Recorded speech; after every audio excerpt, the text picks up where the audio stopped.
Hello, welcome back to Everyman Prepping. Hope you're all having a great day today. In this video, we're going to talk about car emergency kits.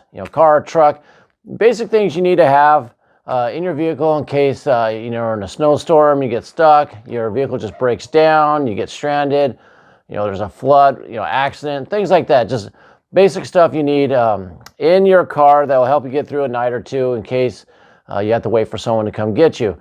Now, this isn't a be-all to end-all list of equipment. This is just some stuff that I carry. It's small, can fit into a backpack here like you have here and just put in the trunk, hide under the wheel well area. Somewhere it won't be seen, but it's basic stuff I think everybody needs to have. If you have, as we go through this, if you think I forgot something, you have comments, please write them below, things you would add, things you would take away. Things you have found useful. So in no particular order, we're just going to start here and go through some items. I'm going to start over on the right now. So we have here is a wool blanket. If it's summertime, you might not need it, but if it's winter and fall, wool blanket, nothing's almost warmer than a wool blanket. It folds up pretty small. You can get them very easily. I would get not 100% wool because of the itchiness. Maybe you want to get an 80 or 90%. But for a lot of this stuff, I'll put links in the description in case you want to pick up something like this. If I have a link to this stuff, I'll put it in there. But wool blanket. Second thing is some kind of tarp or another, space blanket or something like that. So, this is good because it has grommets where you can tie it up, make an impromptu shelter. It's got, as you can see, it's got the reflective heat side on one side. So if you don't have a wool blanket, you can have one of these, wrap yourself up in it. Or you can make a little shelter. Your vehicle got broken windows or stuff, and you're inside, you want to keep the elements out. You can use this. It's also bright orange on that one side. You can get green ones if you want to be camouflaged, but if you want to be found by people, you can use it to signal because it's bright orange. You can see from the air above or on the ground. Very useful to have as well. Going along with that is you should always have some cordage. This is 550 cord. You can get it, all kinds of different types, but use it. You need to tie something up. You need to fix things. You need to hang your tarp. Hang your blanket. Always have some cordage. Millions of uses. You can take the insides out of it, burn it. You can tie other things, shoestrings, belts. Lots of uses for this. Always have cordage on hand. And for all this stuff, if it's for your vehicle, but it can also be for people that maybe in your family or friends that aren't really preppers and they don't think about it. They don't think anything will happen. Maybe for a gift or just out of the blue, you just hand them, a package of this stuff or some of it. You buy them a little bit over time so you feel better, whether it be a parent, an adult child, a friend that, they're driving, you're worried about them, that, something happens to them, they get stranded, they're not going to have anything because they don't think about it. Well, accumulate the stuff, put it in a backpack or a box, put it in their vehicle form, make sure it gets in the vehicle. A lot of people give it to them, they won't never put it in there. Make sure it gets in there, then you can have peace of mind. So moving on. Also, please like this video if you're enjoying it. Subscribe if you haven't done so. Share this video, like I said, friends, family, and your loved ones. And, let's make sure everybody has an emergency kit for their vehicle. So let's move on to food and water. We need some backup for that. So for one water thing that's pretty cool is this is a water key, water chuck. You can use it on commercial buildings if you happen to be near one. Most of their hose bibs will work on one of these, and you can open up and get water out of a building. Of course, you need a water filter because let's say you're out in the mountains and your car broke down or anywhere, you need water out of a pond or stream. So get yourself a Sawyer Mini. As you see, I broke mine down and just put it into Ziploc because it's much easier to pack that way. But, it comes with your, your Sawyer Mini filter. They give you a little bag. It has screw points on it so you can screw it to a water bottle and drink, fill that and drink out of it. Got to have one of these. Get yourself a water filter. Then, let's say you don't have water, but you're in the snow area or a stream and your water filter doesn't work. Well, have yourself a canteen. This is an Nalgene one. It's not insulated. Don't get an insulated one because if you start a fire, we're going to talk about fire starters in a minute. But if you start a fire, you can put this on the fire next to it. This will heat up and get hot. Then you'll have hot water. You can use it with your food. You can, melt snow, put a packet of snow, melt the snow. You can boil water from a stream and help purify it. Remember to take the lid off though. You're going to melt this plastic lid, but this Nalgene ones are really good. You can get any brand you want, but not insulated. It'll never boil. It'll take you all day. Not insulated for this one, because you want to boil. And for those of you that have friends and family that are not really too up on survival, tell them not to start a fire in the car. That'd be self-evident, but you'd be amazed. But no fires in the vehicles, okay? Outside, not in your vehicle. Moving on to food. You can get this Lifeboat food. Let me hold this up so you can see it. There you go. These are just basically packed flour with some sugar. You know, it's got a lot of calories. It'll get you through the time. You know, it doesn't taste too great. I think this one's like coconut or lemon flavored, but these work. One step up from that, which I recommend, is, you know, your MRE type meal. This is from APAC, a ready meal. You know, you can get these a lot of different places, but you know, one of these will power someone for a day. You know, yeah, is it supposed to be one per meal? Yes, but prior experience, military and all that, you can get by one of these a day. So, you know, have a few. However many people in the vehicle that usually travel in that vehicle, have one for everybody, or have a couple, as much room as you have. But these are great. They last 3 to 5 years.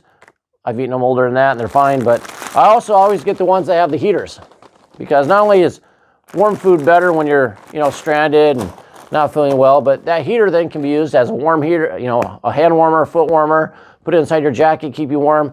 The heaters are great. So if you can, buy the MREs with the heaters. Moving on from that, well, let's talk about this. So you need a first aid kit. I'm not going to go through right now in this video what's in this first aid kit. You know, you can see, you know, I have a pretty good size one, but I believe you need a decent one for anything that could happen in an accident. You got a tourniquet on the outside for bleed control. But have a, you know, they need to have some kind of first aid kit in the car. Do another video later that goes through the exact contents, but you need a first aid kit. Going on from there, light. Let's talk about light. So we have Kim lights here. We got, you know, red ones, yellow ones. Get whatever color you want. Not only can they be used for light, but instead of a road flare with a burning element, crack these open, put them around the vehicle so you don't get hit by other vehicles. If you're on the road, you need to signal someone, you need to read at night. Kim lights are great. They last a long time these days. These are like 12-hour ones. They're small. Get a bunch of Kim lights, put them in there. Of course, you should also have a flashlight of some sort. You know, this is a headlamp. I recommend headlamps because you put it on, your hands are free to, you know, work. Let's say you have to change a tire, work on the engine.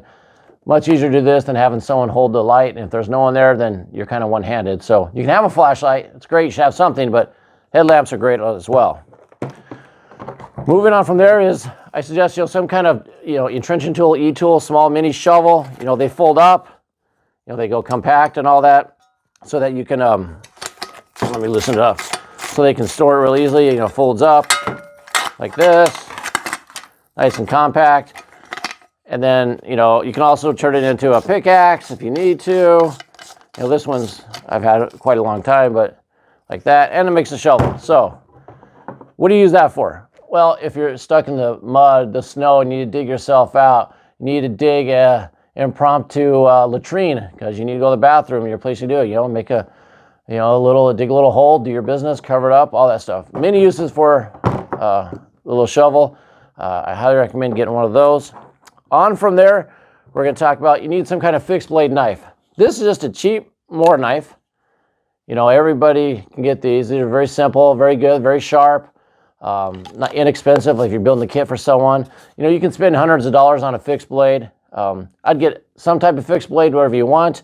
Moore knives are great for that. Keep it in there because, you know, you need to cut stuff. You need to cut your cordage.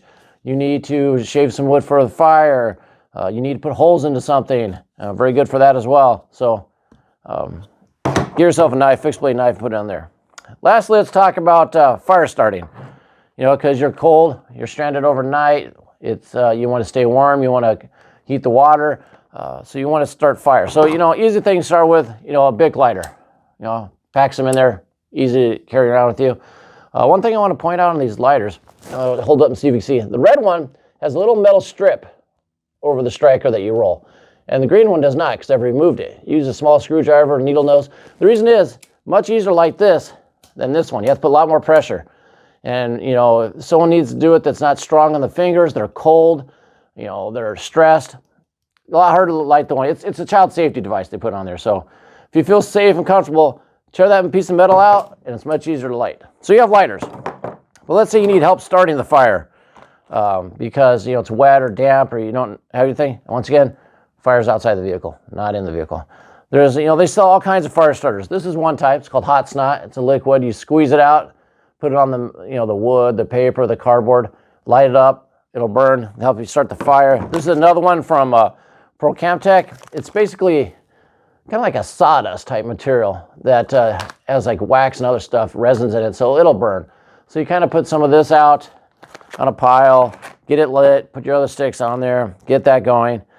And then lastly, this is probably not for only people that have practice. You know, using a fire starter takes some practice getting it lit, but you know, you gotta know what you're doing to get these going. Is it for your mom or grandma, she busting this out? Probably not, but you know, if you want to include one, they're small and they would fit. One thing I'll tell you real quick, a trick I do. So with my knives, it's gonna be hard to see, but on the very base next to that, I take my grinder and I grind a little bit off to make it nice and sharp on the edges so I can use it with my fire starter in case either I lose this little thing or it breaks, but you can also then do this, you know, very easily. Very easy to do. You don't ever want to use the sharp blade part of it. You don't want to ruin your knife, but the back end, some of them are rounded or not good for it. So I just kind of grind that down to a straight edge and you know, go from there. It doesn't seem to ruin the knife. It seems to be fine. So that's what I have for this emergency kit. And like I said, all packs down nice and compact. It all fit into a small backpack. You kind of put it in your car, you forget about it, and it's there when you need it. It's a great gift for people. It's a great thing to give, like I said, elderly parents, even any parent, or you know, even an adult child that doesn't think about it. As a parent, you have you know, peace of mind. You bought all the stuff, you put it in a little package, you put it in the car, you tell them it's there if they need it, and if the case something happens, you know they're going to be able to get through the night or whatever because they have food. You know, the way it means water, cleaning water, way to stay warm, way to make a fire, way to, you know, even defend themselves. I know some people are going to bring up you need to have a self-defense tool, kinetic weapon, of course, but there's so many rules, laws in different states. I'll leave that up to the individual. This is more of your general kit for anybody can keep in your vehicle and have as good emergency measure. So hope you enjoyed the video. Like I said in the comments below, please write stuff that you would add, you would take out, you would substitute. We have a great community here growing and people have great ideas all the time. Until next time, keep your ear to the ground and head on a swivel.